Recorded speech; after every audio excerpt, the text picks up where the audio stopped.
Hey, hello guys. Do you have a dumb TV? By dumb, I mean a TV that doesn't connect to the internet, doesn't come packed with features or apps.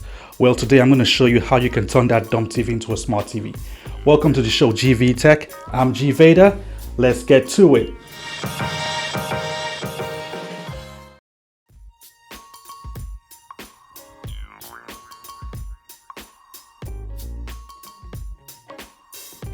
Welcome to the show. Today I'm going to talk about how you can turn your dumb TV into a smart TV.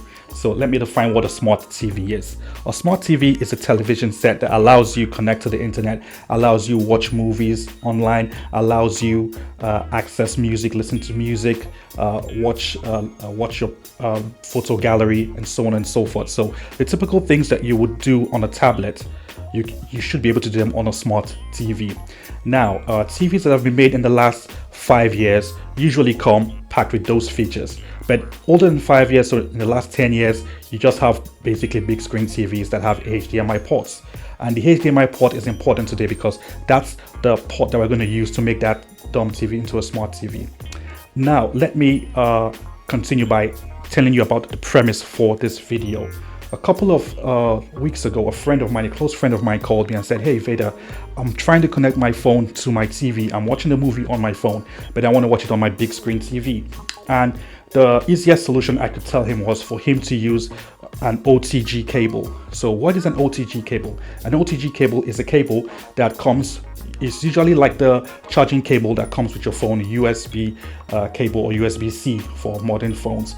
And what it does is allows you to transfer data from the phone to other devices. Now you have to get an OTG cable with the HDMI port at the end. And it's really tricky to get one that's actually genuine. So I said, you know what, if you can find those, the best option will be for you to make your TV into a smart TV. So hence this video. Now let's proceed. So how do you make that so-called dumb TV into a smart TV? So there are different ways you can do it. The way I'm talking about today is using a dongle. So there are three things that you need to get your TV from a dumb TV to a smart TV. The first is you have a TV that has an HDMI port. The TV has to have an HDMI port, at least one HDMI port at the back. That's number one. Number two, you have to decide on what TV dongle you're going to use. There are a lot of TV dongles out there. There are a lot being sold on Amazon. There are a lot of Chinese dongles, but I can give you three that are really reliable because I've had experience with them. You have the Google Chromecast, you have the Roku TV, and then you have the Amazon Fire Stick. The Amazon Fire Stick is the most popular because it's really cheap. Amazon does sales all the time. I think on a sales day, the cheapest one goes for like £16 and thereabout, but it works really well and it comes packed with a lot of features. So that's the one I'm going to use today. The third item that you need is Wi-Fi, a Wi-Fi network, because like I said, a smart TV has to be able to connect to the internet. So how do you connect to the internet? You need to have Wi-Fi or some form of internet connectivity. So how do you do it now? The Amazon Fire Stick comes with a remote control, it comes with a power cable, and it comes with a small it's really small. It's a dongle that just plugs directly into a HDMI port.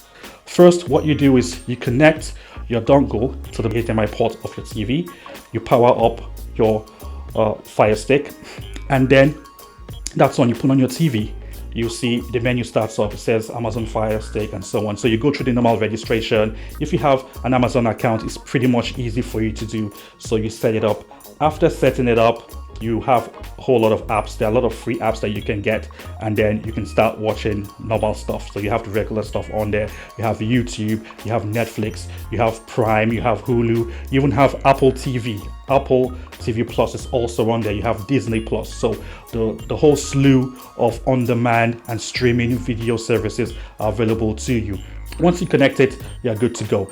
And I'm going to demonstrate to you how you can browse the internet on your TV. You just use the remote, but you can also connect game controllers. You can connect a keyboard and a mouse to the Fire TV stick, and then via Bluetooth, and then you can use that. So basically, you've turned your TV into a kind of like a hybrid computer. So one of the downsides to all this is that there are some apps that are not optimized for TV. There are a few of them that are really good that have been optimized for TV. So you have YouTube. YouTube is really perfect on TV. I consume most of my YouTube content on my TV because it's just wonderful watching it on the TV on the big screen. So once you've gone through all those settings, it's pretty easy. You have a smart TV. So the TV I'm demonstrating with you today, it's not a smart TV. It was just a regular big screen TV that I plugged this into and set it up, and it's a smart TV, so it works fine. So there you go. So instead of you going ahead to just go and buy a new TV that's really expensive just for those features, you might as well get pimp your TV up, so to speak. And the Amazon Fire Sticks come with voice control, and they also have Alexa on them, so you can give it commands. You can do the normal typical things that you would do with a typical Alexa device. You can now do with your TV that's now responding to voice commands. So it's really, really cool. Yeah, there you have it. Thank you for watching. I'll see you next time. Please share, like, subscribe. Until the next one, be good, stay safe. It's me, GVETech, signing out. Take care.